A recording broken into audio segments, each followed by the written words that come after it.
great. It's gonna take much longer when you. The drum roll, please. Are you ready? Thank you so much. Thank you for waiting. So this is the camera which you are all curious about. So, ladies and gentlemen, so this is our new camera. Introducing the EVA1.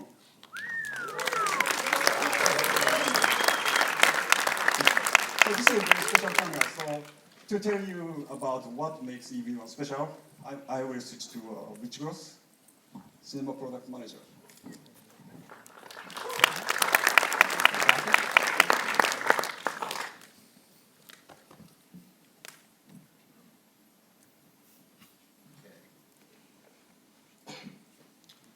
So, EVA1 packs a lot of performance into a very small package. It's a professional level camera for the independent filmmaker. EVA1 is small and lightweight. You can see right here.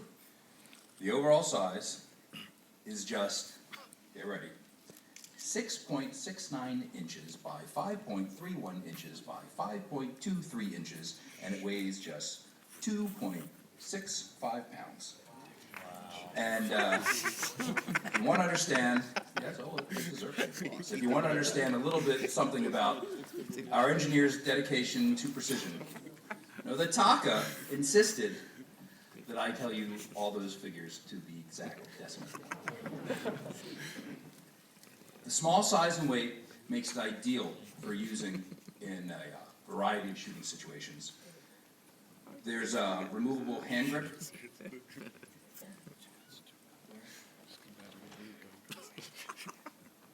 That hand grip is removable and repositionable, and that you can actually slide it off the camera and be able to have an extension, a third-party extension, to be able to put it in a variety of positions for your comfort. There's those measurements. Now the top handle can come off as well. So it lets you use the EVA1 on a gimbal, in a car, stripped down to use on the end of a lightweight jib or squeezed inside an underwater housing. Very cute. Yeah, he needs a different outfit. In dock style shooting, the camera sensitivity and versatile lens choices are key. So EVA1 will feature Panasonic's unique dual native ISO sensitivity, and more on that in a little bit. EVA1 also utilizes an EF lens mount, opening up options for many high-quality options. Now with that EF lens mount also comes EIS, electronic image stabilization. This can help smooth handheld and shoulder mount operating, live shooting events such as sports, weddings, news. Numerous mounting points are also available on EVA1. So Panasonic is already working with various top accessory makers so that the camera can be customized to the user's preference. Independent filmmakers want to put their cameras in all sorts of shooting situations. They ask us for a cinematic look, so the EVA1 features an all-new Super 35 sensor. It's not just a 4K sensor. It's beyond that. So more on that in a little bit too. But know that it can shoot 4K at 24G. Actually, it can shoot 4K up to 60p too. And for special action shots, 2K up to 240 frames.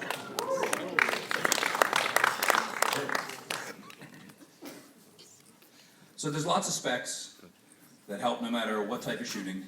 EVA1 checks many boxes. Let's take a look. First off, Vericam look. Beautiful, accurate colors, natural, lifelike skin tones. V-Log and V-Gamut, and a wide dynamic range, captures most difficult lighting situations. 422 10-bit color sampling in a robust file format. up to 400 megabits per second. Great for color correction, great for a very robust, rich signal. There's Pro connectivity, including XLR audio inputs, 4K video out over both SDI and HDMI, 4K video output, and timecode in and out. Only sound good. These applause. My guess. So there's a few technical innovations in EVA1. Dual native ISO is a feature unique to Panasonic. We debuted it in the Vericams. We'll bring it to the EVA1 as well. What is dual native ISO? A lot of people don't quite understand exactly what we're talking about there. Now, all cameras you can add gain. That's you can do that on any camera, but it's just going to bring up your noise level. So Panasonic developed a process to read the sensor's photosites in a fundamentally different way. And that lets us extract more information from the sensor without paying any penalty. No raise in noise, no change in your dynamic range, it just becomes more sensitive. That's higher sensitivity without paying a price. That's what you get out of dual native ISO. So we want to take a look at what that looks like so you can really understand what we're talking about. The EVA1 and its sensor are still in development. We're still tweaking things to get it optimized. So because of that, we used the Vericam LT to demonstrate. Can we please roll the dual native ISO demonstration footage?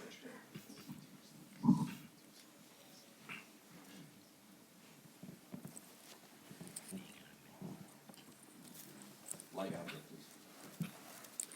So on the Vericam LT, the base ISOs are 800 and 5000 ISO. So first we just did an exposure comparison. The base ISO 800, here's just available light, New York City skyline. The lens we had was a T2.9 widest aperture, so that's what you get. And we get at base ISO 5000, 2.6 stops brighter. But you see the noise level stays the same. It's just a much brighter image. That's cool. Then we did some comparisons by matching your exposure for the finished image. First, we just did it using the lens aperture.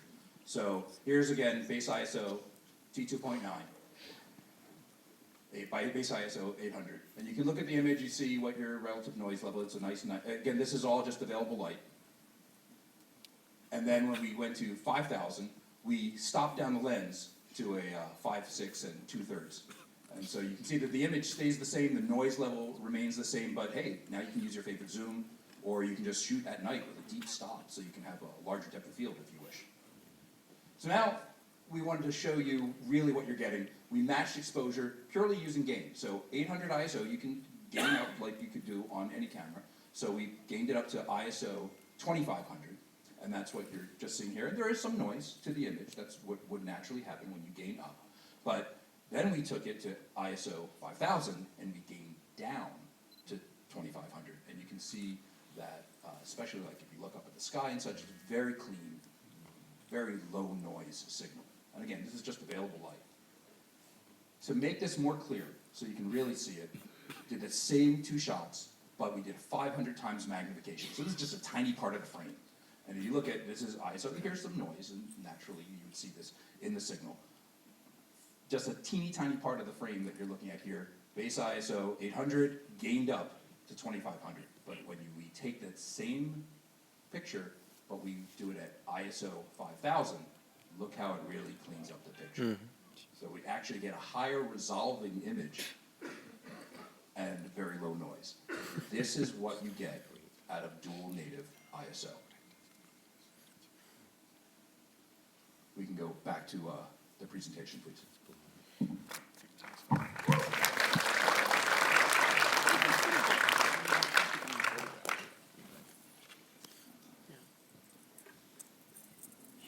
There we go. So there's the new sensor. It's an all-new sensor designed for the EVA1. It's a Super 35 sensor. We're still optimizing it, like I said, so we can't state the dynamic range just yet. We're just seeing what we're really going to get out of it. And we're not sure exactly what the levels are going to be on the dual native ISO. We don't want to promise something we're not sure yet, but we believe it's going to be quite nice, and you're all going to be happy with it. What we can tell you right now is that it will feature those lovely cam colors, and it's also going to have another unique aspect: 5.7K resolution. Now, what can EVA1 do with 5.7K sensor? A few things. First off, higher resolving 4K. You can hear things where people have talked about in the past, what does it mean to debayer an image, and do you get that full resolution, and what does that look like? Well, 5.7K answers that. From a 5.7K originating image to get to a 4K picture, you're going to have a very high resolving, full, rich 4K picture. In addition to that, you'll also have more color information, because there's simply more reds and greens and blue photosites that you're starting from. So you're going to have a lot more color information to work with for a very rich image. And then finally, in addition to recording a higher quality video internally, in a future firmware update, so the camera will be coming out this fall, as we had said before, but in a future firmware update for the camera, EVA1 will also be able to output 5.7K RAW.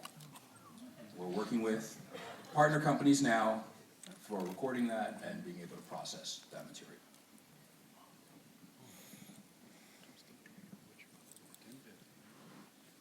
EVA1 also expands on a feature that is in the VeriCam LT. In that camera, there is an infrared IR cut filter, and you can remove that. I mean, pretty much all cameras have an IR cut filter, and you can, on the VeriCam LT, you take off the lens and you can physically remove it. Well, on EVA1, in the menus, on a touch of a button, you can swing it out on the little motor, so it's a removable IR filter. Well, what does that do for you? Why would you want that? Let's play the infrared demo video, please.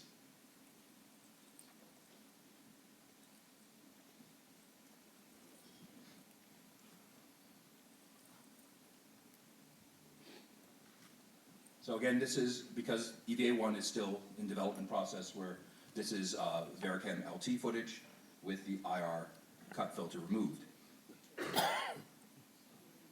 So it's just like taking in and out the, doing the ND filters. It's just a push of the button. So we have different ND filters on the camera. You can also swing in and out the IR cut filter.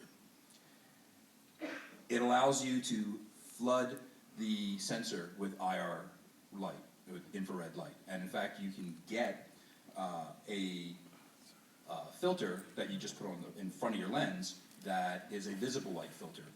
That's what it means by, it says the 680 nanometer filter. That's basically cutting all visible light but letting infrared pass.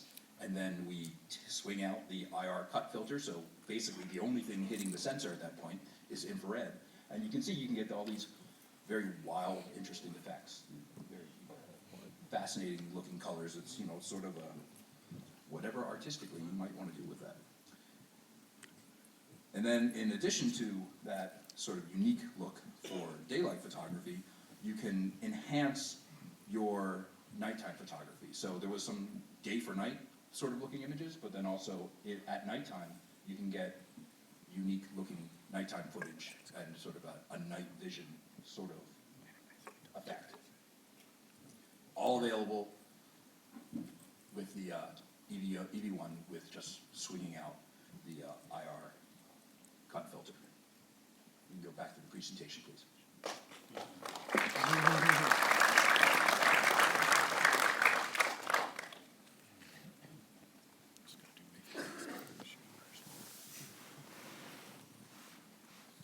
So EVA1 is powerful, it's versatile, it's compact, yet very full featured. and it will be affordable to own and use. High-quality EF lenses with the high-quality EF mount glass. It's available at prices for all budgets. It's available from many different manufacturers. There's a lot of manufacturers here at the show today that have their lenses available with different mounts, including EF. And there's also adapters available so that you can use some legacy glass on EF lens mount. So it makes it a very versatile way to work. EVA1 is also small enough to transport easily, as we saw. Taco pulled out for the camera there. Taco.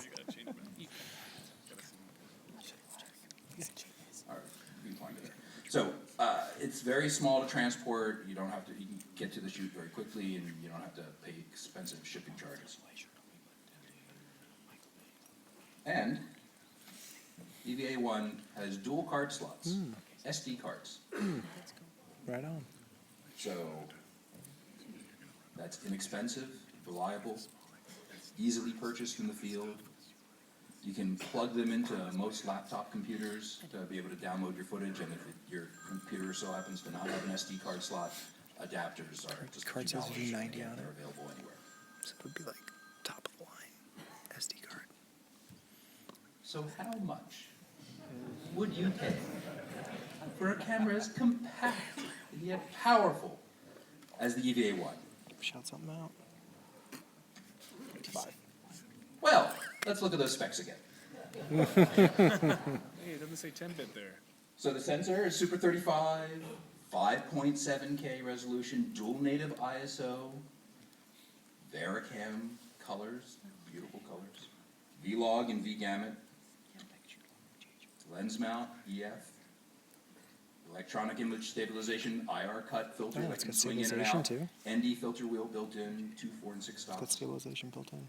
Processing, 4K 60p, up to 60p, 2K up to 240 frames a second, 422 10-bit available, 400 megabits per second recording available, record onto inexpensive SD cards, 5.7K raw output coming in the future, XLR audio input, HDMI and SDI 4K video outputs. HDMI and SDI. That's good. Time code in and out. And I'm not going to go into all those numbers. It's really small and really lightweight.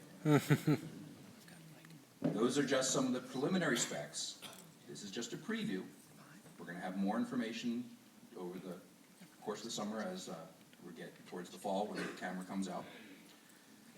Know that EVA1 sits comfortably between the Vericam LT and the GH5 in size, in capabilities, and in price. So how much would you pay for all of that? 15 grand? 10 grand? Lower. Less than $8,000. Yeah. Thank you all for coming.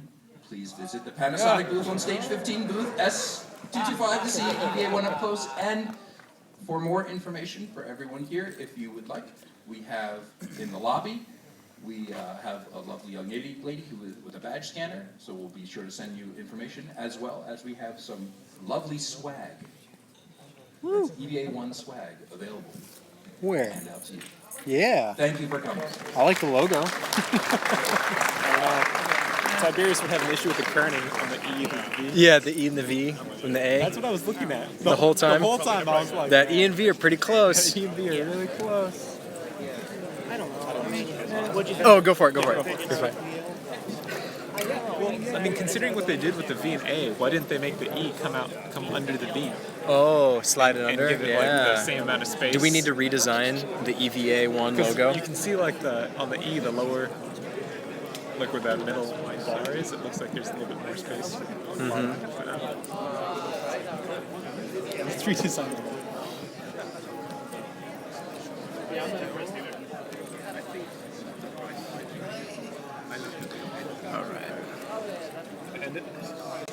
No, I'm not going to end it. We got to share our thoughts, man. I thought you said you were gonna say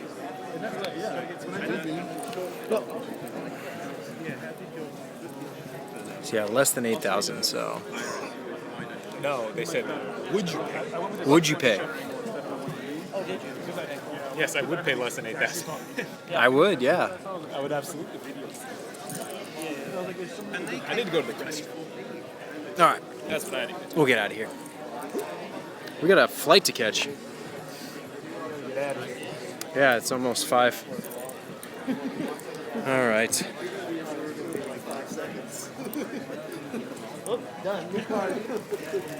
New sensor, so they're still working on dynamic range, but the resolution is nice, frame rate's nice, SD cards is nice, codecs sound like what they've got in the GH5. I'll wait out here for a second.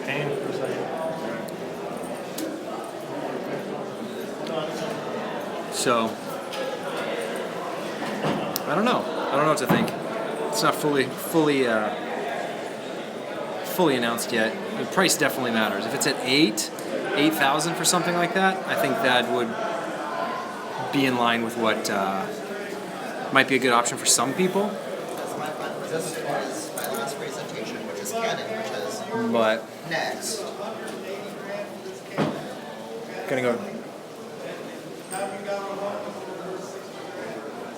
If they had revealed like a super low price point, that would have just mic drop, right? But the 8,000 makes it like, okay, you got to consider it. Yeah. Still a lot of great features. I like the dual ISO. I like the electronic image stabilization if it works as well as it does on the GH5. So yeah, the Panasonic event's over. So I'm gonna go try and get some swag for the EVA1, and then we gotta go catch a flight. So that kind of wraps up all the Cinegear stuff. If you guys want to watch, you can go check out the past live stream, which was us walking around the expo. Hopefully that was valuable information for you guys from Panasonic. And there were those 360 live streams that we did this morning too. So if anyone wants to kind of see what it's like to be here at the expo, you can check those out as well. Not the greatest quality, but it is what it is. I don't know. Is there anything else? I'm just waiting for David to finish up in the bathroom.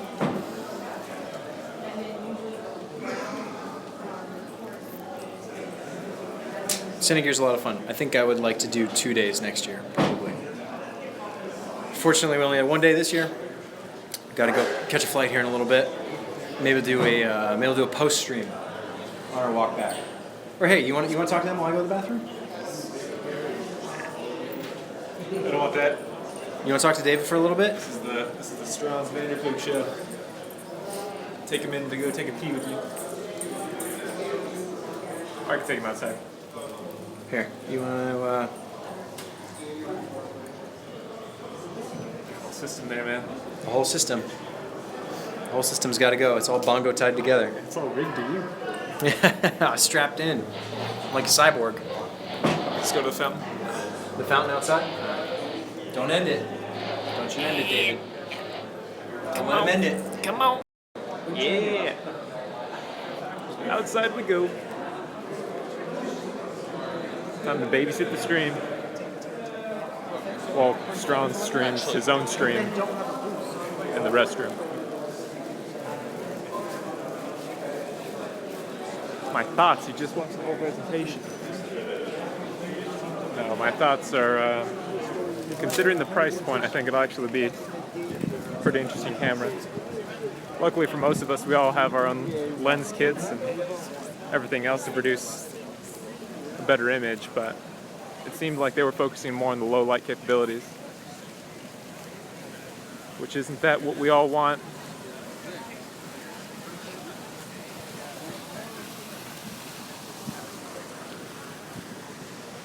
It's like the Stella booth.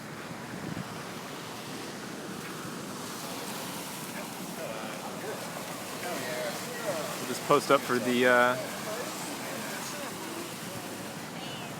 longest time lapse there is.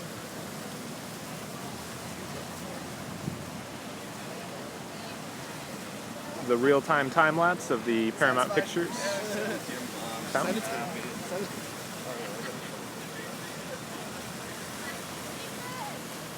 It's a shame we couldn't get the 360 stream to work as much as it was going.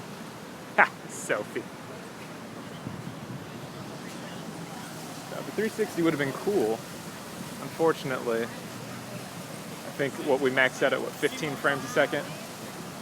Which was watchable, but not nearly ideal. What is cool is walking around and seeing the architecture. I know you mentioned the arches, but looking at these buildings that have been here for decades. That's the cool thing I like about Paramount and all these studios. Look at all the swamp coolers that are everywhere. It's like they try to put in a little bit more modern air conditioning, but for the most part it's a beautiful day. It's not too hot. It's nice to see how much security there is preventing you from wandering away.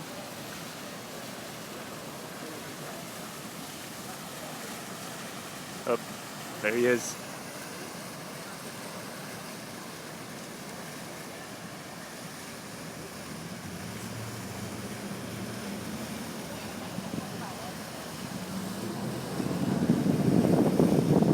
It's like one of those cat videos where every time you look, he gets closer and closer. Did you get the towel? What? There's a towel? Yeah, it's a towel. Oh, that's the swag they were talking about? Yeah, people inside were like, oh, it's just a towel? That's all we get? I asked if they were like t-shirts or hats. That's sweet. It's a It's towel. a bandana. Ooh, it's kind of thick for a bandana. That's true. Like a gym towel. Be like, what a nerd.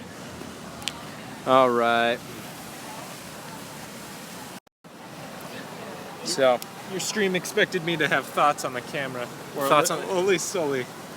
you gotta have thoughts on the camera. That's why we sat in there to hear about it. There was it seemed like their emphasis was mainly on the low light capabilities. The low ISO. Well, I mean, the difference between ISO 800 native and ISO 5000 is what? 2 to 3 stops difference? So, What they were showing it. I mean, how useful is that in practical use? It's a cool feature to have, for sure, for low light. Like, obviously, higher base ISO. If you can do a higher ISO, less noise, great, do it. But I don't know how many people that's going to be I think it's interesting. a seller. I think it's interesting that they keep capping out 4K 60. 4K It's 60, always yeah. 4K 60, 4K 60, 4K 60. If they had said for like 4K 120, it's like actually something unique. Whoa! Oh. Revolutionary. The 5.7K sensor is cool. They were downsampling, but then is it actually downsampling to 4K? He made it sound like it was, because he said it's a better resolving 4K, so it's not a crop. It's actually scaling 5.7K down to 4K. So that's a good feature. 2K 240 is nice. Now, was that the Ronin M or just the regular Ronin that they were flying it up? Oh, I didn't notice what gimbal it was. Those pictures were hilarious, though. The guy in the white t-shirt and light jeans. They're like, oh man, Poor guy. I thought it looked so cool. He's like a Panasonic engineer, and they're just like, hey, pose for the photo real quick. We're going to use you in all of our marketing materials. It was cool. Let me get another photo of this. Paramount Pictures with my Yeah. 70. So yeah, this is kind of our wrap-up for Cinegear. I don't think there's any sense in stopping this live stream just to start another one to wrap it all up. But thank you, everyone, who joined the stream for today. It was a lot of fun. Cinegear itself was a lot of fun. If you get the chance to come at any point, you should come check it out just to be here at Paramount Studios. Kind of see their setup, see all the different stuff, and you can go explore, get hands-on with stuff that you want. It's like so much stuff that's all kind of the same. You've got the cinema lenses, you've got the jibs, you've got the gimbals, you've got the high-end cameras. Panasonic announcement was cool. C200 looks very nice. C200 is 7500, and the EVA1. I wonder why they went with EVA1, not EVA. I guess maybe it would be compete with the Alexa, the EVA, the Amira. We got GH5 EVA1. I don't know. EVA. Well, Panasonic likes their V's, that's for sure.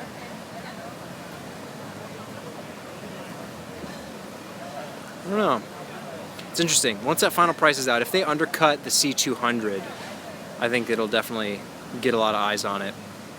But if they're coming in at 8 and they're only doing a little bit more than the C200, like codec sounds better, features sound better, but people love Canon. They love Canon. I didn't realize that they used Panasonic Vericams for Master of None. If you watch Master of None, the Aziz Ansari show on Netflix, that show has a very nice look to it. I actually really like it. So I didn't realize that was shot with the Vericams. And if it is a new sensor for the EVA1, you'd imagine the dynamic range would be improved or better or on par, so at least 14 stops. They said it's V-Log, so that's rated for 14 stops of dynamic range.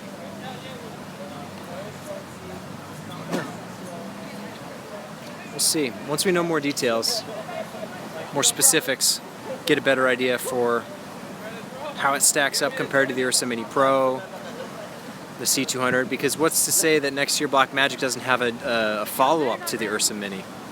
Because Ursa Mini Pro is just hardware features added on. There's nothing necessarily that different about it compared to the regular Ursa Mini. I am surprised they chose the EF mount. You'd think they would want to. I like Super 35 sensors, but I would think you'd want to go like a mirrorless mount. But then you'd have to have some way to control the electronics, which means you need adapters. Granted, EF lenses are the most popular, most widely available, so it makes a lot of sense. But no speed boosters. So JVC with the LS300 still has that odd quirk. The Super 35 sensor with a micro 4/3 mount. It would have been interesting if Panasonic had done something similar, but I mean, it's a cool feature, but I imagine that's not nearly as popular as having a native EF mount. So yeah, hopefully Cinegear was enjoyable for you guys. We're gonna make our way. David's taking some photos right now. We're gonna make our way back, pick up our bags, make our way to the airport, and get home. We got a guy playing with a fidget spinner over here.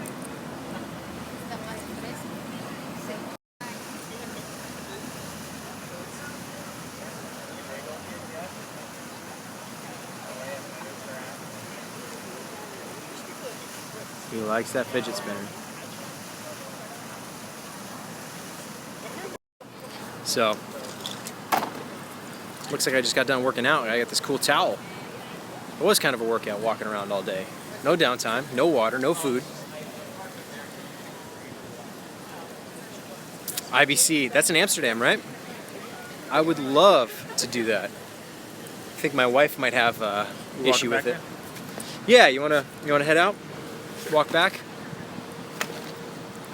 Yeah, I've been to Amsterdam once before, went for vacation, loved it. Would love to go for a conference, that'd be a lot of fun. A little bit more expensive flight. We're coming from Arizona, so making our way out to LA is not that bad. Making our way up to Las Vegas for NAB, not that bad. Making it over to Amsterdam for IBC, a little harder to swing. No, and this is not the DJI mobile iPhone. This is the Zune Smooth Q. That's what it's called, with an iPhone 5S. Sorry, I just missed that last comment. Something about I give a rundown. If you want, you can always go back to the beginning of the stream. The stream will be posted afterward. I don't disable them or anything like that. I do not love Canon unless I got it in my mouth, then I'll... Okay. I don't know. People say weird things in the chat sometimes. I don't like to censor people. You can say whatever you want. Especially when they were talking about the booth. Can we just walk out this way? Do we have to like check out? Do you guys want to hang out with us still for a little walk back? We can keep live streaming. I guess there's no harm in it. Just walking the streets of LA.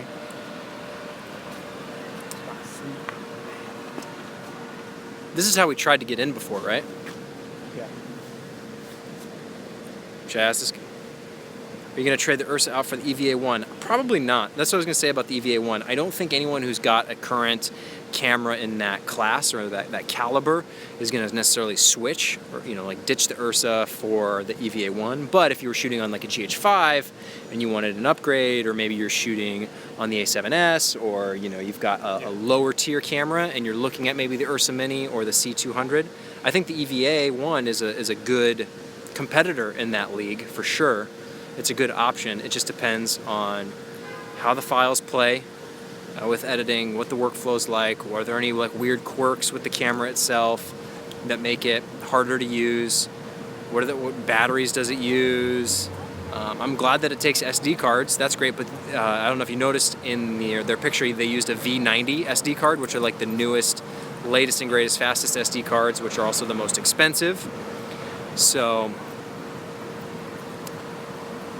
there's all those things to consider. It's never just the price of the camera, the features of the camera, it's also how the camera is used in practice and all those additional accessories you need to like make the thing work. Like the Ursa Mini 4.6K is a great camera, but you need to add a lot of accessories to it to really make it work.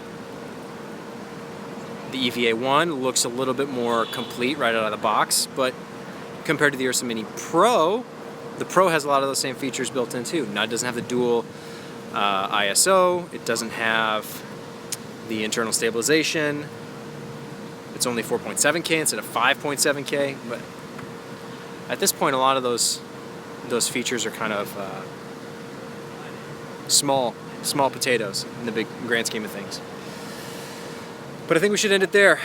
What do you think, David? Should we get out of here? You didn't come to the one at Sony. Yes. Let's get the hell out of here. We have to catch a plane and rush hour LA traffic. All right. Thanks everyone for hanging out though. Yeah. It was fun. See you guys next time.